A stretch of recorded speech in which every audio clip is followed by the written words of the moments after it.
26년째 듣고 있습니다. 저는 선교사로 사역한 지 지금 26년 차 선교사고요. 20대에 선교사로 사역을 해서 지금 50대 될 때까지 해서 아직까지도 저희 선교지에서는 제가 막내입니다. 그래서 어디 가든지 선교사 그러면 이제 머리 하시고 나이가 많으신 분으로 생각하시는데 아직까지도 젊은 사람으로서 지금 우크라이나를 섬기고 있습니다. 선교가 뭘까요? 너무 좀 어려운 질문일 수 있는데 선교에 대한 것들을 저희가 선교사가 좀 설명을 해줘야 될 것 같다라는 생각에 어느 지역을 가든지 항상 선교에 대한 것을 먼저 설명합니다. 지금 여기 사진을 잠깐 보시면 이게 몇 년도 때 사진인 건지 혹시 아시나요? 1900년, 1906년, 예, 그때 우리 최초의 신학교 평양에서 사경이 한 거, 여성 공부한 거, 장대현 예, 그렇죠. 다 그런 겁니다. 평양시 학교인가요? 출처는 정확하지 않지만 성경 공부도 목사님들 모여서 평양에서 했던 것으로 저는 하는데 이 6가지 내용이 있어요. 선교라고 하면 여러 가지 특수한 선교들이 많이 있습니다. 근데 보통은 선교는 교회 개척을 생각합니다. 어느 등자세 주 예수를 믿어라! 그러면 너와 내 집이 구원을 받는다 라고 하면서 타 종교에서 신앙인으로서 하기 위해서 교회 개척이라는 것을 합니다.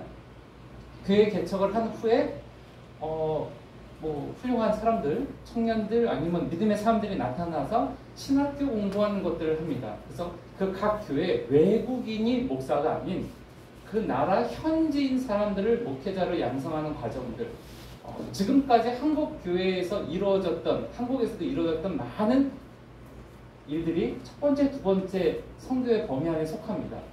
그리고 세 번째는 그러다 보니까 사람들이 너무 많이 아파요. 그래서 미국 사람들을 위해서 처음에 왔을 때 1800, 1900년대 병원들을 세웠습니다. 잘 아는 뭐 연대, 세브란스 병원, 순천향 병원, 뭐 전남도 그러니까 그런 병원들이 상당히 많이 발전된 것들이 선교사들에서 세운 사역들이어서 살려야 된다. 이 사람들을 병으로부터 건강하게 해야 된다. 하늘나라 가는 것도 좋지만 건강하게 살려야 하는 병원 사역을 했고, 병원은 사역을 하다 보니까 사람들을 보니까 왜 이 사람들이 아플까?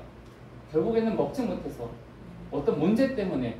그래서 구제 사역을 같이 합니다. 그래서 병원 사역과 구제 사역을 실시하고요. 우리가 지금 잘 아는 뭐 YMCA라든가 또 뭐 기아 대책이라든가 뭐 여러 가지 사역들이 있는데, 그럼 구제 사역에 대해서 포커스를 많이 사역하고요. 구제 사역을 하다가 보니까 6번에 있는 교육사업입니다. 초중고대, 연세대학교, 숭실대학교, 이대 다 기독교 학교 재단이 와서 세운 학교. 그래서 문맹을 끼치고 사람들에게 기독교적인 세계관을 통해서 하나님 만든 세상의 지식이 어떻게 전파되어야 되는가에 대한 교육을 하고, 그 교육을 하다 보니까 좋은 책들을 번역하기 시작합니다. 그래서 불교신자가 번역한 책과 쓴 책과 기독교 사람이 쓴 책과 무신론자가 쓴 책의 이 세계관이 다릅니다. 물론 영어에서 한국어로 번역하는 책들도 많이 있겠지만 그 문서를 통해서 사람들에게 좋은 세상과 바른 것을 알리는 사역, 이 6가지 사역을 보통 선교사들이 하는 사역입니다. 저는 세 번째 사역 빼고는 지금 다 하고 있습니다. 저희가 우크라이나에서 교회 개척을 하고 있고, 폭포 신학교를 운영을 하고 있고요, 구제단체를 하고 있고, 저와 제 아내가 국립대학교에서 한국어 교수로 지금 7년 동안 일을 하고 있습니다. 그러면서 한국어 책뿐 아니라 많은 신앙 서적들을 또한 번역을 해서 신학교에 있는 현지 목회자들 사역하는 일들도 같이 하고 있습니다. 뉴스에서 많이 보셨을 거라고 생각합니다. 이게 우크라이나입니다. 러시아, 벨라루시아, 폴란드, 헝가리, 루마니아, 슬로바키아, 몰도바, 그리고 저기 크림반도 밑에는 터키가 있는 곳이 우크라이나입니다. 이 점은 알겠고 나라는 알겠는데 이 화살표 밑에 있는 방향이 뭐냐 좀 궁금하실 때는 저희 교회가 있는 곳들입니다. 여기는 지게프로 한국에 있는 곳이 저희 사역지고요. 하리콥, 루간스크, 헤르손에 저희 목회자들이 사역을 하고 있고, 지금 본격적으로 저희 드니프로 빼고 나머지는 다 피난을 한 상태입니다. 저희 교회도 2주 전까지는 교인이 한 명도 없었습니다. 다 피난을 했고 지금도 매일 하루에 10회 이상 폭격이 계속 이루어지고 있습니다. 다음 장 한번 보겠습니다. 네. 제가 한 달 반 전에 중앙아시아 동유럽 국가를 방문을 해서 지금 보면은 슬로바키아, 폴란드, 헝가리 지역에 나와 있는 저희 학생들 그리고 저희 성도들, 사역자들에게 방문을 했고 그쪽에서 국경 지역에서 피난민들에게 구제 사역을 잠깐 하다가 들어왔습니다. 이 동부 쪽 그림에서는 잘 안 보이는데 가운데 이 강이 있습니다. 강. 그거 찍으라고요? 레이저 포인터 가지고. 교회가 어디 집이세요? 교회가 여기 있습니다. 전장 위로, 살짝 위로. 밑에 내리는 거 말고 위로. 얘나 위로. 아니. 위로. 여기가 가운데 있는 강이 드니프로라는 강입니다. 드니프로라는 지금 화면이 여기로 되어 있는데 정확한 여기고요. 돈바스라고 하는 지역이 이쪽 지역입니다. 그래서 다네츠크에서 직선거리로 130km, 지금 한창 있는 이 세베르시비르스키라고 하는 도시 지금 폭격 한창 전쟁하고 있는 이 지역에서 13km에 저희 교회가 있는데 폭격이 있고 또 현지 목회자들이 군중병으로 나가 사역하고 있습니다. 네. 다음 하나 더. 네. 여기에 있는 것들이 지금 우크라이나 비상 대응 상태에서 정부에서 관리한 건데 노란색은 보급이 원활하지 않는 거, 빨간색은 아주 보급이 되지 않는 거. 이쪽 지역 도네츠크 지역은 생필품, 그 다음에 식료품, 전기 공급망이 안 됩니다 지금.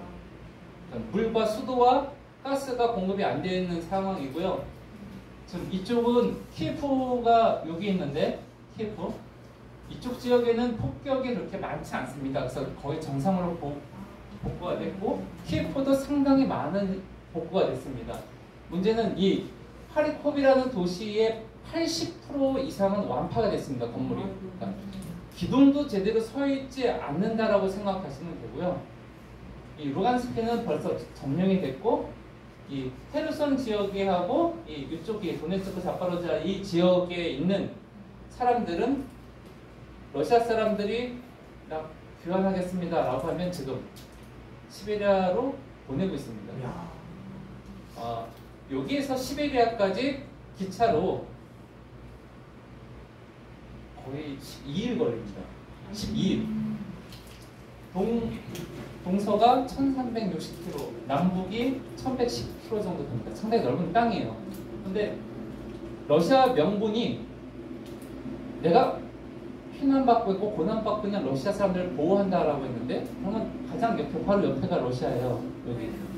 그러면 여기에 좀 좋은 환경이 있는 대로 이전을 해야 되는데 아예 러시아 군인들의 3만 명, 5만 명 죽은 그 군인들의 피해지가 소수 민족들입니다.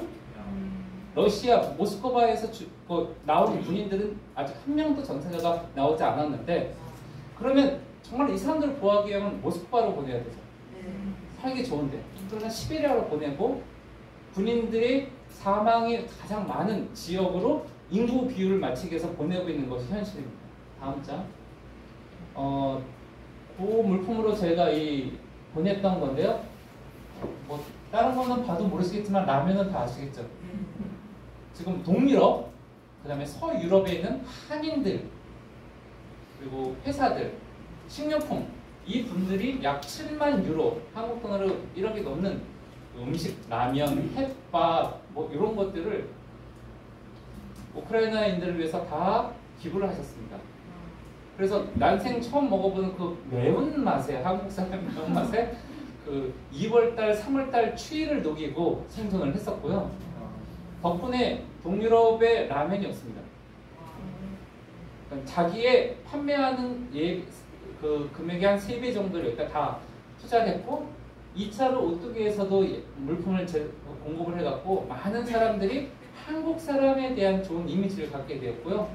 뿐 아니라 한국 사람만 하는 게 아니라 유럽에 있는 많은 NGO 단체들, 봉사단체들이 식료품 같은 걸 많이 도네이션 하고 있습니다. 여기 있는 창고는 그 슬로바키아 국경 가까이에 나온 우크라이나 선교사들에 의해서 운영되는 창고입니다. 그 말은 정부의 도움 없이 개인의 사비로서 하는 거고요. 교회 건축하려고 모았던 돈을 다 일로 지금 붓고 있습니다. 지금까지 오늘 95일인 것 같은데 전쟁 난지 한 2억 이상 쓰셨어요. 영수증 받을 수 있는 것도 아니고 이분들을 통해서 공급받은 물품이 거의 한 100톤 정도 음식량이 됩니다. 많은 교회들과 많은 봉사원분들과 많은 성도들이 함께하고 있지만 아직까지 한국 교회에서 뭘 그렇게 한 것은 없습니다. 주로 미국 교회들이 많이 합니다. 이유는 간단한 게요. 미국 교회에는 미국 여권들이 있어요. 신분증. 미국 패스포드는 우크라이나 내까지 들어갈 수 있습니다. 한국 여권은 안 됩니다. 그래서 국경 밖에는 한국 여권을 갖고 있는 선교사들이 이런 봉사나 물건들을 사서 보내면 다음 장. 제가 여기에 있었고 폴란드하고 이 헝가리에 있었는데 이 지역에 있는 그 국경에 제일 가까운 지역에 총회장에게 물건들이 옵니다. 이거는 제가 파악한 침례교회 상황인데요. 침례교단과 오순절 교단이 유럽에서는 가장 큰 교단 중에 하나입니다. 그럼 여기서 모이면 이 국경에 제일 가까운 우크라이나 안에 있는 교회 총회장과 성도와 집사들이 나와서 수령을 해옵니다. 그러면 또 큰 도시의 교회로 이동을 하고 이쪽에 있는 동부에 있는 지역들이 이쪽으로 와서 그 식료품과 물품을 수령합니다. 봉고차 말고요. 트럭, 대형 트럭은 어느 나라든지 특수 면허가 있어야 됩니다. 근데 지금은 이 기간에, 지금 전쟁 기간이잖아요. 16세 남자부터 65세 모든 남자는 징집령입니다. 예외가 있어요. 아이 3명 둔 아빠는 증명서를 갖고 나오면 징집되지 않습니다. 근데 만약에 그렇지 않고 가다가 검문을 하면 바로 그 자리에서 징집될 수가 있기 때문에 아무나 운전을 할 수 없어요. 또 하나는 폭격이 하루에 20에서 50번 나옵니다. 지나가는 차는 공습 대상이에요. 그러면 이 차를 누가 운전하고 나올까요? 하시겠습니까? 제가 한 200만 원 드릴게 한 번 운전할 때. 이렇게 말하기에는 목숨값이 너무 그렇죠? 주로 누가 하냐면 교회 목사님들, 장로님들, 또 안수 집사님들이 하시고요. 예외적인 조항은 여자 중에 대형 면허가 있는 분, 특수 면허 있는 분들이 여기에서 여기까지 오는데 5일 걸립니다. 보통 블록으로 이렇게 해서 도시마다 검문하는 것도 있지만 저녁에는 다닐 수 없고 저녁에 라이트를 켤 수가 없습니다. 그래서 최소 여기 지역에서 여기 나오는데 이틀 걸려요. 그리고 하루 이렇게 해서 와서 수령을 하고 그 다음에 한밤 자고 다시 돌아옵니다. 그 때문에 차에서는 운전사가 기본적으로 2명이 있어야지 운전을 할 수 있겠죠. 개신교가 우크라이나에서 1.6%입니다. 이단 포함. 네, 이단 포함. 1.6%의 사람들이요. 전쟁이 나자마자 요 최전방으로 자원 입대를 거의 다 했습니다. 그리고 담임 목사들도 성도가 하니까 당연히 부목사한테 야 네가 맡아 라고 주고 난 군종병 갈래 하고 이분들 앞에서 최전방에서 같이 기도하고 예배드리면서 지금까지 버티고 있고요. 군대에서 우리 보면 군인 트럭 있잖아요. 군인 트럭이 아니라 일반 버스 빌리든가 그럼 거기서 자 3분 전입니다. 내리기 전에 안수 집사가 여호수아 1장 3절부터 6절이나 주기도문이나 사도신경을 외우고 기도해 줍니다. 이 전쟁에 하나님이 여러분을 도와할 것입니다. 하나님 축복이 있을 것입니다. 라고 개신교 1.6%의 사람들이 최전방에서 지금 목숨 걸고 지키고 있습니다. 현지인을 네. 현지인이죠? 현지인이죠. 선교사들은 그 한국 사람, 한국 여권이 아니라 한국 사람. 한국 사람이라고 하는 거는 미국에 있는 한국 사람 선교사들, 한국에 있는 선교사들, 뭐 다른 지역에 있는 선교사님 포함해서 62가정밖에 없습니다. 한국하고 인구가 똑같은데요. 동유럽이라는 특수한 조건 때문에 선교사가 아주 적은 지역입니다. 다음 장 넘겨주시고요. 감자, 그 나라 주식이 감자예요. 감자 2톤 정도 구해서 기숙사에 있는 저희 학생들에게 보냈는데, 기숙사에 있는 학생들의 부모님들이 아까 그 돈바스 지역에 있는 남쪽 지역에 있기 때문에 생사가 안 되고, 거기는 지금 경제활동을 못합니다. 지금 저희 학생들도 알바를 합니다. 근데 알바를 해서 돈을 못 받아요. 주로 그럼 음식물을 받습니다. 그만큼 지금 경기가 좀 많이 어려운 상황이고, 감자 1kg 이상 살 수 없습니다. 저희 성도 중에 한 분이 이런 야채들을 해서 감자 좀 구해달라고 해서 학교에다 저희가 구해서 보냈었습니다. 이게 슬라베니아, 체코슬라바키아, 거기에 있는 난민 수용소예요. 딱 보시면 개인적인 프라이버시가 전혀 없습니다. 그냥 배치, 넌 1번, 너는 3번, 너는 5번 이렇게 하면 옆에가 가족이 아니더라도 그냥 공동으로 옆에 생활을 해야 돼요. 그러다 보니까 자매들이 생기는 성추행, 성폭행, 그리고 처음 전쟁이 일어나고 5주 동안에는 약 보고된 것만 300에서 500건의 인신매매가 있었습니다. 그래서 저희가 그때 나간 게, 저희가 한국어 학과를 운영을 하면서 저희 한국어를 배우는 대부분이 인문학부가 여자입니다. 300명 중에 5명 빼고는 여자입니다. 그 아이들의 절반이 지금 피난을 나가 있는 상황에서 저희 이런 상황에 어떻게 해요? 라고 해서 어쩔 수 없이 급하게 좀 나가서 저희 학생들만 아니더라도 동유럽에 있는 한인교회들, 알고 있는 선교사님들, 지역에 있는 분들한테 좀 부탁을 좀 드리고 좀 몇 가정을 좀 보호한 상황입니다. 지금은 이게 잘 돼갔고요. 여기서 있는, 여기는 식당, 여기는 그 거처하는 곳들인데, 실제로는 봉사자 이외에 여기서 숙박을 하는 사람들은 지금 거의 없습니다. 여기서 들어오면 2시간 만에 등록을 하고 자기 희망 지역에 한 다음에 바로 그 나라로 이동합니다. 다음. 저희 동네에서 온 아이들입니다. 국경에 갔는데 마침 이런 애들이 있다라고 해서 여기 140명의 아이들. 고아들인데 얘네들은 전쟁 고아가 아니고요. 얘네들은 부모가 알코올 중독자, 마약 중독자입니다. 그래서 태어나자마자 바로 정부에 의해서 위탁받은 고아들입니다. 이 고아들이 제일 먼저 국경 지역으로 피난을 나와서 지금 생활을 하는데, 노란 바구니에 먹을 거하고 옷하고 장난감 한참 줬어요. 아이들이 그때부터 이제 조금 우리를 좀 신경 써주는 외국 사람이 있구나. 옛날에는 동양 사람 가면 딱 하나 코칭하는 말이 있었습니다. 뭘까요? 혹시 아세요? 영화 많이 보셨으면 알 거예요. 제키 찬이라 이런 얘기 했었거든요. 근데 지금은 제키 찬이라는 얘기는 하지 않아요. 그냥 동양 산타 할아버지다, 아저씨다. 그래서 아이들에게 이런 것을 줬는데, 이 아이들에게 물건을 준 후에 지금 국경 지역에 있는 선교사들에 의해서 운영하는 피난민 수용소가 있습니다. 이거 우크라이나 내인데요. 그분 하루 식수 인원이 3,000명입니다. 90일 동안 3,000명이면 밥값만 엄청 들어가죠. 근데 왜 3,000명이냐? 일단은 자기 피난 온 성도들, 다른 교회 성도들, 선교사 성도들, 자녀들, 남편들은 못 나가니까 그 사람들이 고정적으로 하는 게 350명이에요. 그리고 나머지는 국경에서 기차 타고 이동하기 위해서 기다리는 사람들. 그래서 씻기고 먹이고 잠깐 쉬게 한 다음에 열차 타고 할 때 영어로 써야 되니까 수속하고 도와주신 분들. 근데 그 사람들의 대부분 350명 항시 상주하는 분들의 대부분은 현지 교회 집사들, 전도사들, 목회자들, 사역자들입니다. 그러다 보니까 우리가 생각하는 거는 불쌍하다, 물건 주자, 이게 아니에요. 그 다음이죠. 제가 좀 이따 말씀드리겠는데, 그래서 이곳에 벌써 4번, 5번 음식과 놀아주고 뭐하고 하다가 좀 원장하고 친해지니까 정부에서 공식적인 거, 고아원, 유치원, 초중고, 대학교에서 종교 활동하는 건 금지입니다. 그러면 바로 추방입니다. 그런데 지금은 전시 상황이잖아요. 이 아이들에서 주일학교 학교가 생겼고요.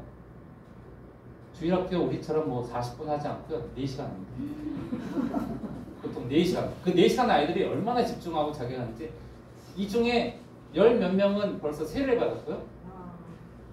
그 중에 2명은 나 헌신하겠다고 사역자로 또 서약을 하는 애가 있습니다.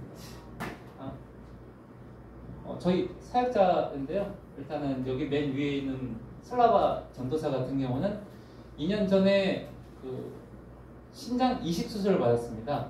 신장 이식 수술을 해서 3년 동안 큰 일이 없고 약물을 투여하면 자기 신장으로 이식을 해서 그 다음에 뭐 생활할 수 있다고. 근데 지금 2년 정도 됐는데 남쪽의 헤르손 지역에서 약을 구할 수 없어서 지금 독일에 가 있고요.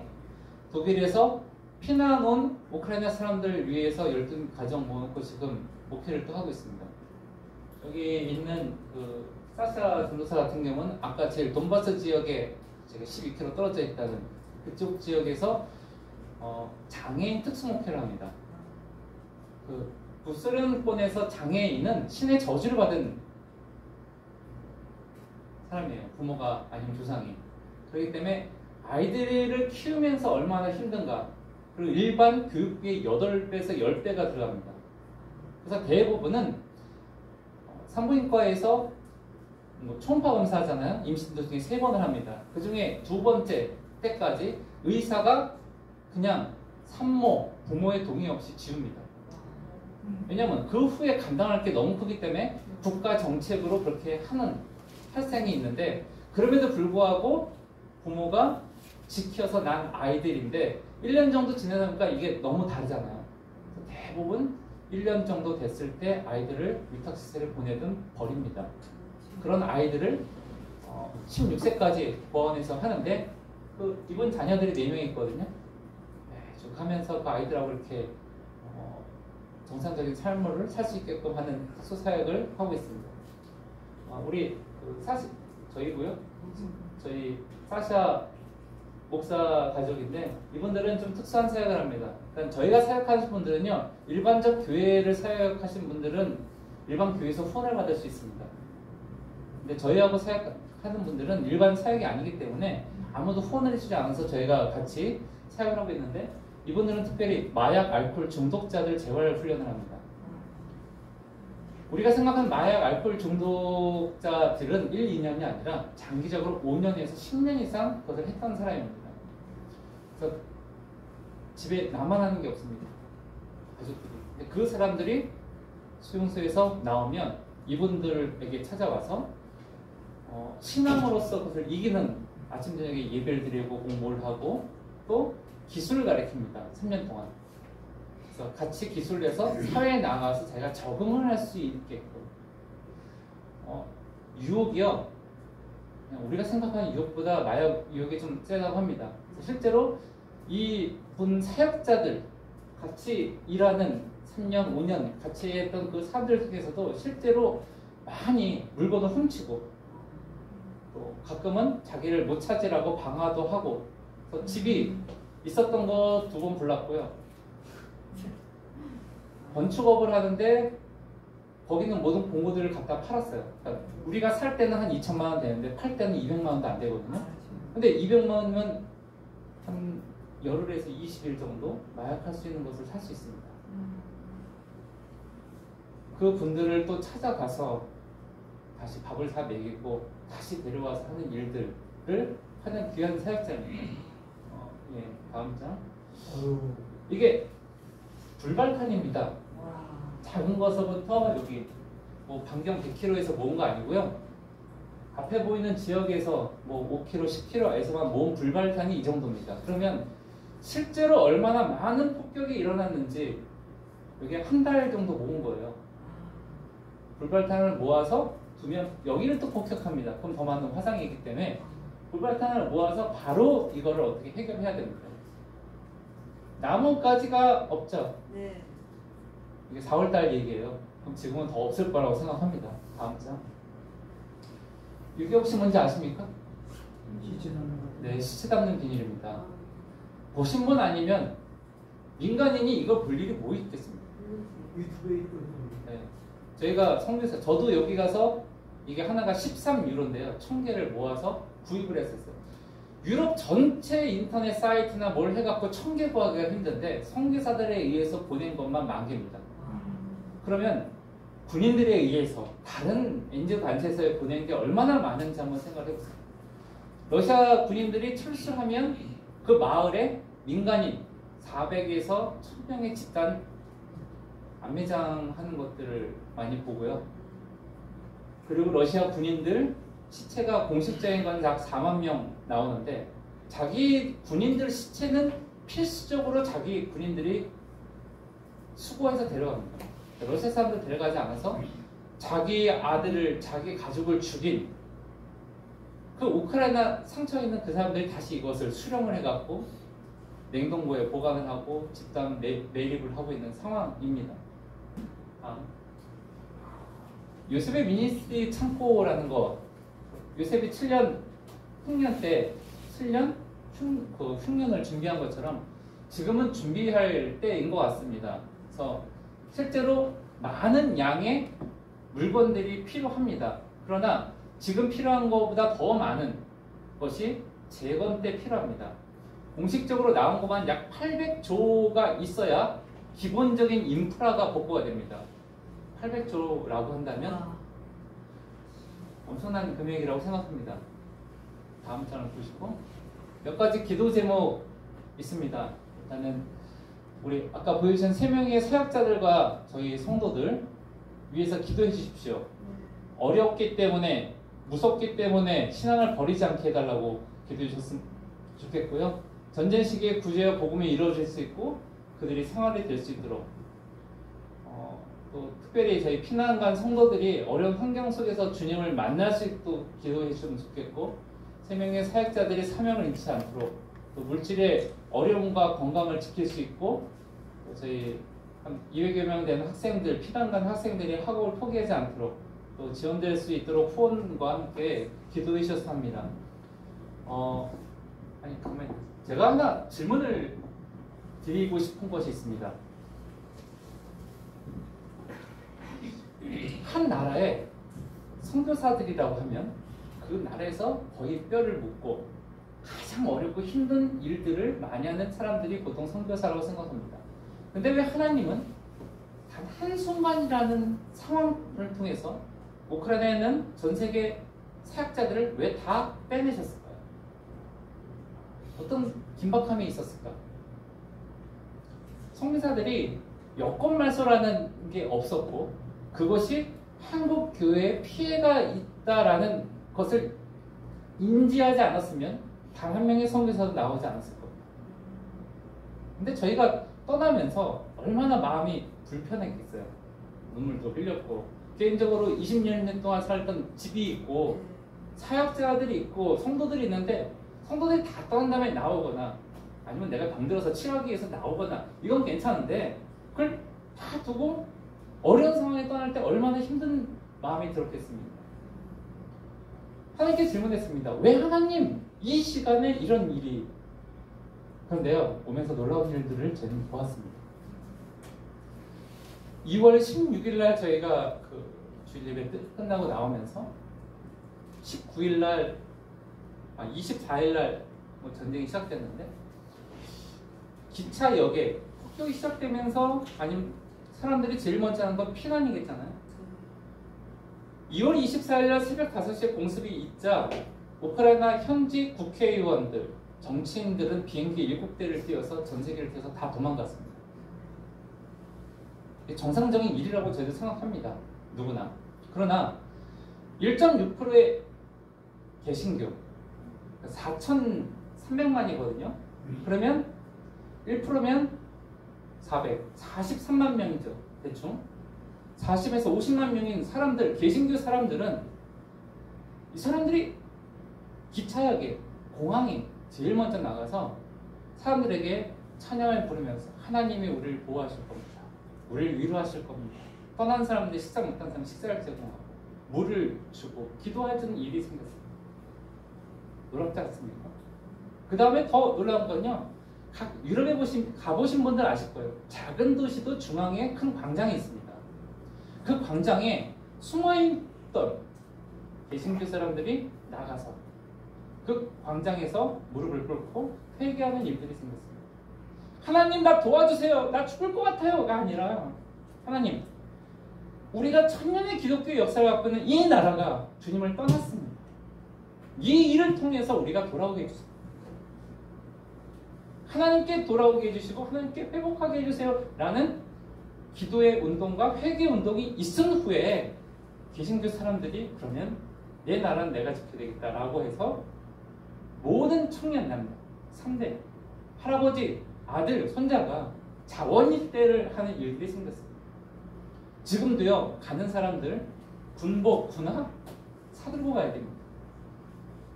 특별히 개신교의 군종병이 유일하게 있는 나라 구소련권에서 우크라이나입니다.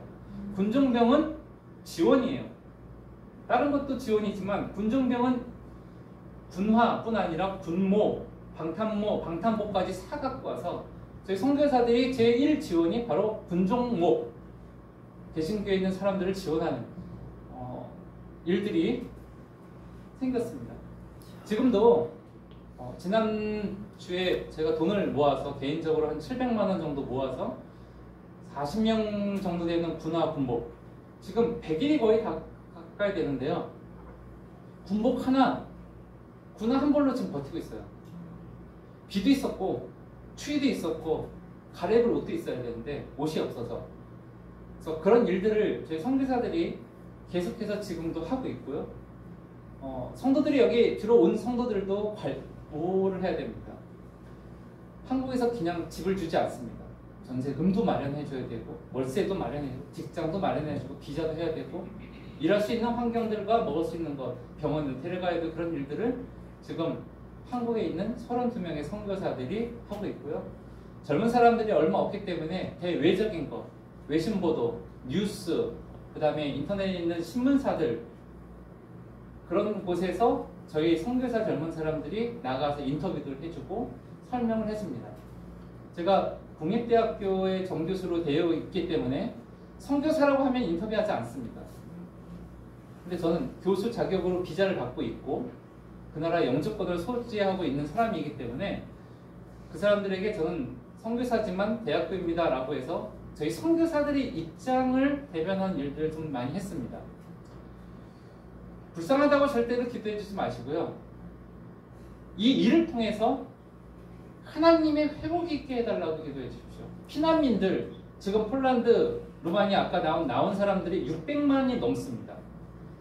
어저께 폴란드에서 들어온 선교사님을 잠깐 만났는데요. 폴란드 바르샤바 아니면 국경 지역에서 버스 정류장, 기차에 우크라이나 사람들이 돌아가기 위해서 지금 준비하고 있다고 합니다. 지금 약 200만이 돌아오고 있습니다.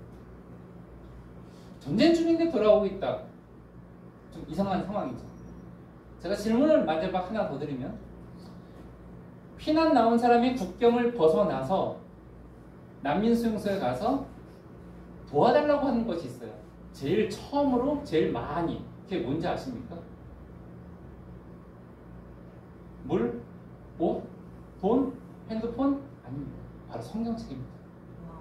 지금이 하나님 말씀이 제일 필요한 때입니다 라고 합니다. 그렇기 때문에 우리 선교사들이 국경 지역에서 1:1 전도, 1:1 말씀, 러시아 말, 우크라이나 말이 프랑스하고 독일 말처럼 다릅니다. 그러나 저희도 피난민입니다. 집이 다 있고 생활터전이 다 있고 아무것도 없이 나온 사람들. 그럼에도 불구하고 그들을 돕는 일들이 바로 내 가족을, 내 사역이기 때문에 하는 분들이 계십니다. 이 일을 통해서 니에미아의 회복운동처럼 우크라이나 사람들의 회복이 있기를 기도해 주셨으면 좋겠고요.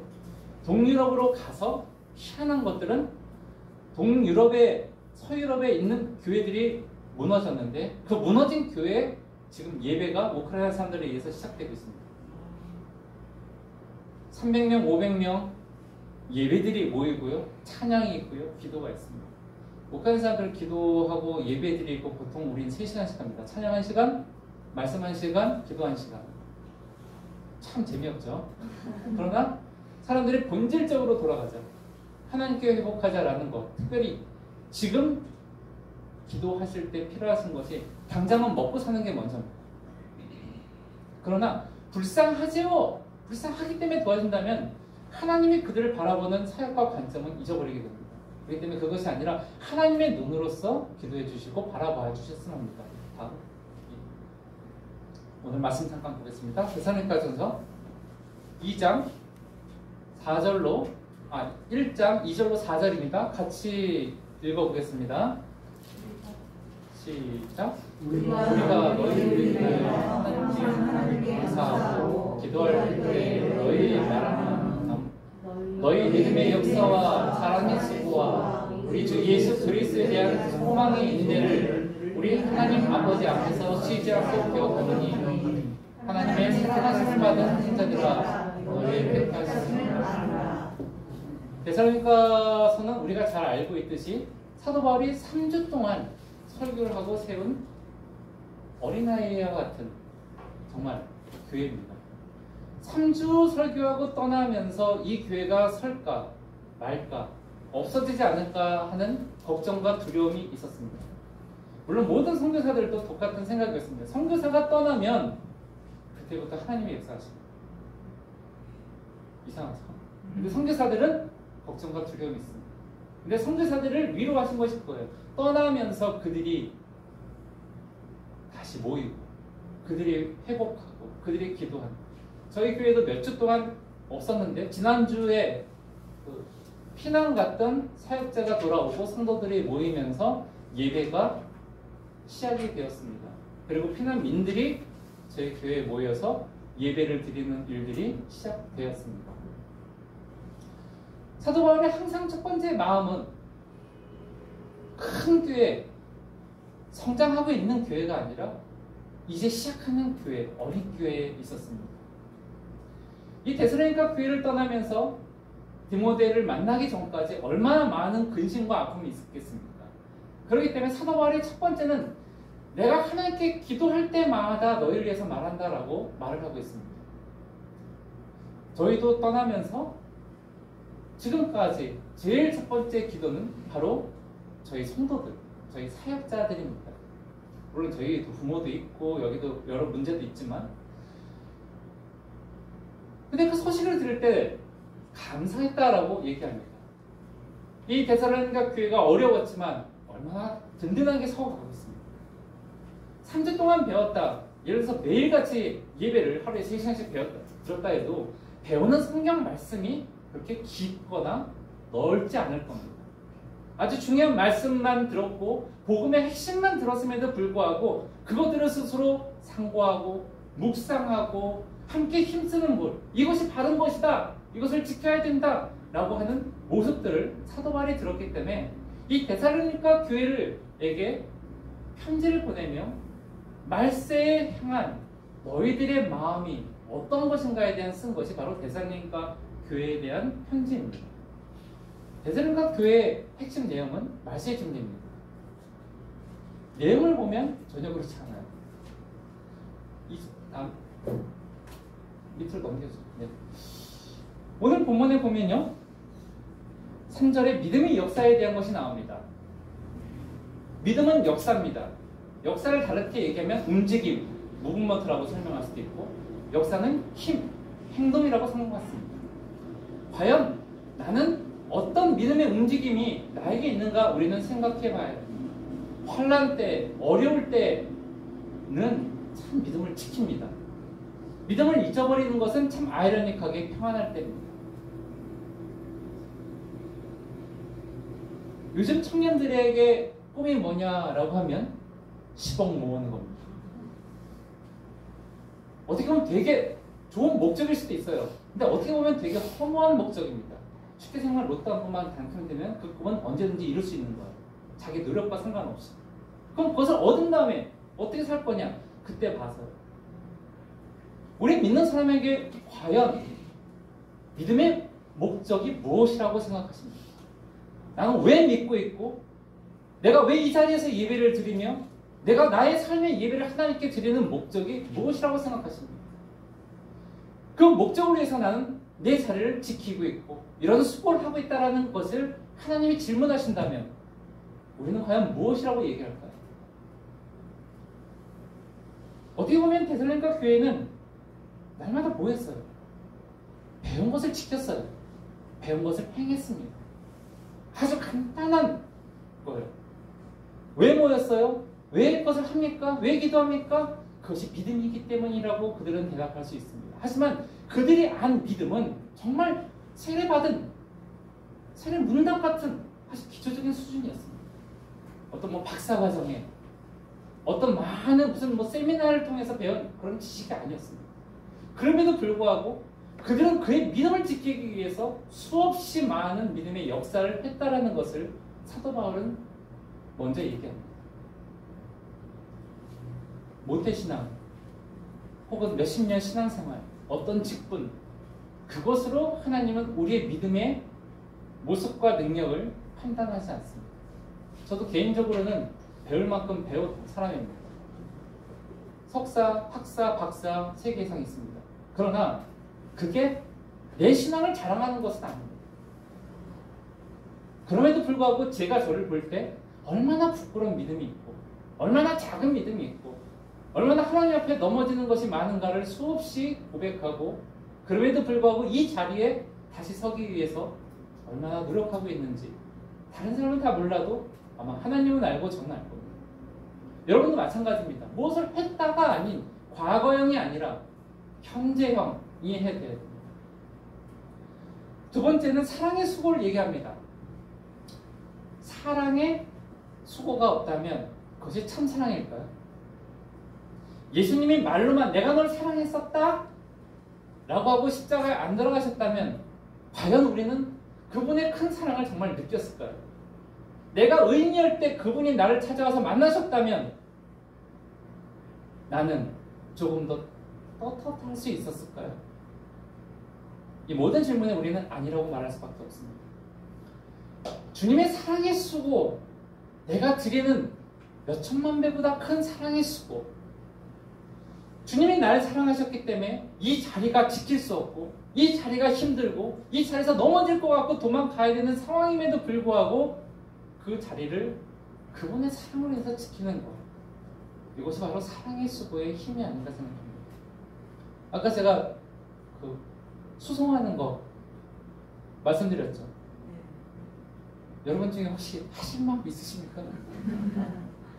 아니, 운전 다 할 수 있고요. 면허 다 있고요. 근데 무료예요. 그리고 내가 이걸로 가지고 가면 우리 가족이, 우리 성도들이 살 수 있어.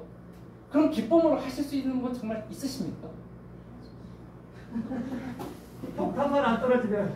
네, 폭탄 어디서 떨어질지 모릅니다. 법문서에서 계속 어찌할지 모릅니다. 실제로 그렇게 사역을 하시다가 돌아가신 분이 벌써 50명이 넘습니다. 이 차를 누가 또 구입을 해야 될까요? 차인데 지금 전쟁이에요. 봉고차 우리가 말하는 봉고차 스타렉스 같은 거 지금 5만 불, 8만 불 줘도 못 삽니다. 8만 불은 거기 1억이에요. 1억 줘도 중고차가 새 차 말고. 근데 그거를 가지고 가서 우리 삶을 살려야지. 도중에 검문소에서 나도 먹어야 됩니다. 날 주세요. 아니, 우리 사람 줘야 돼요. 죽을래? 아니야, 그래도 나 이건 가지고 가야 돼. 라고 하면서 하실 분 정말 있으시겠냐고요. 저는 못합니다. 가 대부분일 겁니다. 그렇기 때문에 그들의 수고가 얼마나 큰지. 근데 모든 사람들이 기쁨으로 그것을 해요. 더 웃긴 건요, 물건이 오면 내가 좋아하는 게 있을 거 아니에요. 먹고 싶었던 것도 있을 거고. 그러나 양보합니다.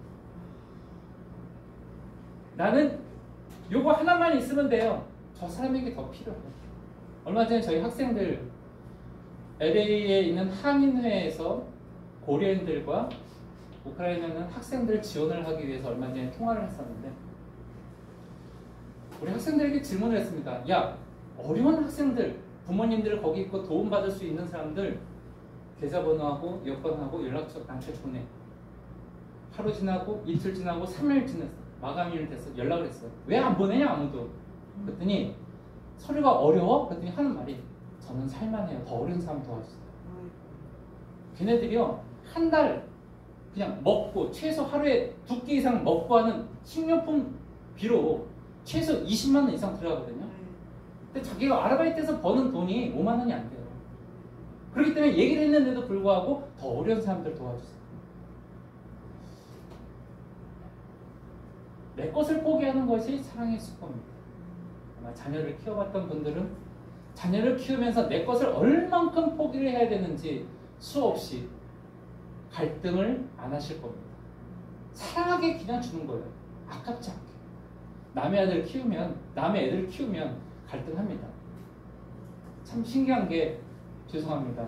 어려우면 교회에서 제일 먼저 끊는 건 성경입니다. 남이기 때문에. 가정에서 제일 어려우면 제일 먼저 끊어버리는 거는 바로 자기의 쓰는 용돈과 자기가 필요한 물건 사는 겁니다. 더 중요한 사람들을 공급하기 위해서. 선교제도 마찬가지입니다. 선교사들이 한국에 나오는 이유의 90%는 후원 때문입니다. 그래서 그 사람들을 돕기 위해서. 그러나 선교지에서 나온 선교사들에게는 사실은 관심이 없습니다. 사랑의 수고는요, 하나님 앞에서 내가 받은 사랑만큼만 하는 겁니다. 이 사람하고 나하고 싸웠습니다. 그럼 오늘부터 기도를 안 해줘야 되죠. 그러나 하나님이 날 사랑했기 때문에 내가 싫어도요, 주님이 날 사랑했기 때문에 끝까지 그 기도는 해야 되는 거예요. 아무리 싸웠어도. 섬김에도 마찬가지입니다. 믿음의 역사, 사랑의 수고는 어떻게 보면 같은 거예요. 하나님 앞에서 하는 행동입니다.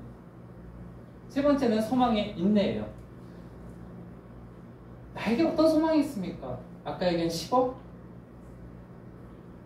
어떤 분이 저한테 한참 제 얘기를 듣고 한 2시간 제가 얘기했는데 선교사님한테는 100억이 있어도 모자르겠네, 그런 얘기를 하시더라고요. 도울 사람이 너무 많아요. 일단 기본적으로 저희 학생들 300명이 있고요. 아까 얘기한 4개 교회들, 성도들이 또 있습니다. 병원도 해갖고 도와야 되고 뭐 공부시킬 사람도 많고 변화시킬 사람도 많아요. 대표적인 게 저희 학생들 얘기를 하면 지금 우크라이나 우크라이나에 있는 한국 대사관 대사님 비서가 저희 학생 제자입니다. 한국에 있는 우크라이나 대사님 비서 선생님도 저희 제자입니다. 그 아이들 영향력 있는 거잖아요. 저희 계속 기도합니다. 그 아이들이 복음의 영접을 하게 해달라고. 그리고 저희 제자들 중에서 실제로 많은 역할들이 있습니다. 많은 분들이 이럽니다. 교회 와야지만 성도고 교회 오지 않으면 성도가 아니냐. 저희는 좀 다르게 생각합니다. 선교라고 하는 건 병원, 사람을 살리는 일, 먹이는 일, 하나님의 사람을 통해서 은혜를 맺는 일이라고 생각합니다. 내가 하나님께 은혜를 받았다면 내 잔이 넘치나이다. 그래서 내 잔이 넘쳐서 흘러 다른 은혜 받은 사람의 잔을 넘치게 하는 일이 저희는 선교사들이 해야 되는 역할이고 특별히 전쟁에서 해야 되는 역할이라고 생각합니다. 아직 3,500만의 사람들이 우크라이나 안에 있고 그 중에 3분의 1이 하루에 한 끼도조차 제대로 공부를 받지 못하는 상황에 있습니다. 믿는 사람만 먹여야 된다. 좀 이상한 논리 같고 예수 영접해야지만 도움을 줘야 된다. 그건 더 이상한 것 같습니다. 주님은 아무런 조건이 없으셨습니다. 그러나 우리 한국은요, 유교라는 특수한 상황을 경험했습니다. 알지도 못하는 52개국의 나라 사람들에 의해서 나라가 지켰고 알지 못하는 많은 원수들을 통해서 우리가 도움을 받았고 그 중에 알지도 못하는 사람들이 데리고 가서 공부를 시키고 다시 와서 지금 한국의 유명 대학의 교수들과 선생님이 된 곳이 많이 있습니다. 제가 지금 한 95일, 98일 정도 됐는데 한국에 온 지 만나면서 얼마나 숨은 기독교인들이 곳곳에서 아무 소리 내지 않고 헌신하는 것이 많은가라는 것을 보았습니다. 하나님이 기뻐하시는 것이 과연 무엇일까요? 바로 바울의 기도와 같은 내용이 아닐까 합니다. 어디에 있든 믿음의 역사를 하고 어디에 있든 사랑의 수고를 하고 어디에 있든 주님이 부르시는 그날까지 내 자리를 끝까지 지키는 소망을 가지며 내가 조금이라도 주님을 닮아갈 수 있는 그 소망을 갖고 나를 통해서 은혜가 흘러갈 수 있는 소망이 있다면 그것 또한 하나님이 기뻐하시는 것이 아닐까 생각합니다. 누굴 위해서 기도하는 일, 큰 용기가 있어야 됩니다. 눈물을 흘린 사람에게 손을 잡아주는 일, 큰 용기가 있어야 합니다. 누굴 위해서 섬기고 누굴 도와주는 일도 큰 용기가 있어야 합니다. 한 달란트 받은 사람이나 10달란트 받은 사람이나 주님이 부르시는 상급은 똑같다라고 했습니다. 선교지에서 고생하고 있거나 지금 여기에서 혼을 위해서 아니면 이런 상황들을 알리는 선교사들도 동일하다고 생각합니다. 뿐만 아니라 교회에서 이 열악한 환경에서 교회에 와서 예배를 드리고 예배를 하나님께 드리면서 내 삶을 회복하기 위해서 계신 분들 또한 훌륭하다고 생각합니다. 무슨 큰일이 아니라 내가 하나님을 알아가고 내가 하나님께 한 발짝 더 가까이 가고 내가 그러면서 하나님이 나에게 들려주시고 보여주시고 인도하시는 것을 따라 순종하고 동역하는 모습이 우리에게 있다면 하나님은 사도 바울처럼 기쁨으로 늘 우리를 바라보고 계실 것이고 또 가다가 지쳐서 잠깐 쉬고 넘어질 때 괜찮아 일어나 내가 기다릴게 하시며 또한 위로를 주시는 분이 우리 하나님이시라는 것을 우리는 기도해야 합니다. 우크라이나에 있는 사람들이 죄가 많아서 고통받는 것이 아닙니다. 러시아에 있는 교회들이 터전으로 인해서 고통받는 것 또한 기억해야 합니다. 바르게 믿는다라는 것은 많은 진리를 아는 것도 중요하지만 내가 아는 진리를 목숨을 걸고 지키기 위해서 노력하는 모습도 반드시 필요한 것입니다. 사도 바울이 이 글을 보내면서 대살렘과 교회 사람들이 이 글을 봤을 때 어떤 위로를 얻었을까? 한번 우리가 생각해 보시길 바랍니다. 여러분은 어떤 위로를 얻고 싶으십니까? 하나님으로부터. 그 위로는 잘 생각해 보시면 벌써 우리가 다 받은 것들입니다. 그리고 우리가 누리고 있는 것들이고요. 단지 그것을 감사로서, 아멘으로서 화답하지 못한 것들이 대부분이라고 생각합니다. 지금부터 하나님을 한 발짝 더 가까이 생활하시면서 정말로 하나님 앞에 갔을 때 야, 너는 믿음의 역사가 있었구나. 너의 사랑의 속을 내가 안다. 너가 이것 때문에 소망을 했고 인내를 했구나 라고 하는 하나님으로부터의 큰 상급이 여러분 모두에게 함께 임하시기를 축원합니다. 같이 기도하겠습니다. 사랑의 아버지 하나님의 은혜를 감사합니다. 저희가 무엇이건대 주님께서 선택하여 주시고 사랑하여 주시고 지명하여 불러 너는 내 것이라 하시며 지금까지 말로 할 수 없는 큰 은혜를 경험하고 고백하게 하시는지요. 주님, 저희가 이것을 마음속 깊이 깨닫게 하여 주시옵소서. 이 은혜를 묵상하게 하여 주시옵소서. 이 은혜가 나로 인하여 끝나는 것이 아니라 이 은혜가 나를 통하여 흐르는 통로가 되게 하여 주시고 이 통로로 인하여 세상의 많은 사람들이 아버지 하나님을 발견하고 아버지 하나님의 은혜를 경험하며 아버지 하나님의 사랑을 조금이라도 누릴 수 있도록 인도하여 주시옵소서. 고통받는 많은 사람들 주님이 찾아가서 위로하여 주시고 그들 가운데 있는 소망을 바라보게 하여 주시며 그들 가운데 있는 하나님의 기쁨과 감사를 발견하게 하여 주시옵소서. 지금 여기까지 우리가 온 것을 모두가 하나님의 은혜인 것을 고백하게 하여 주시옵소서.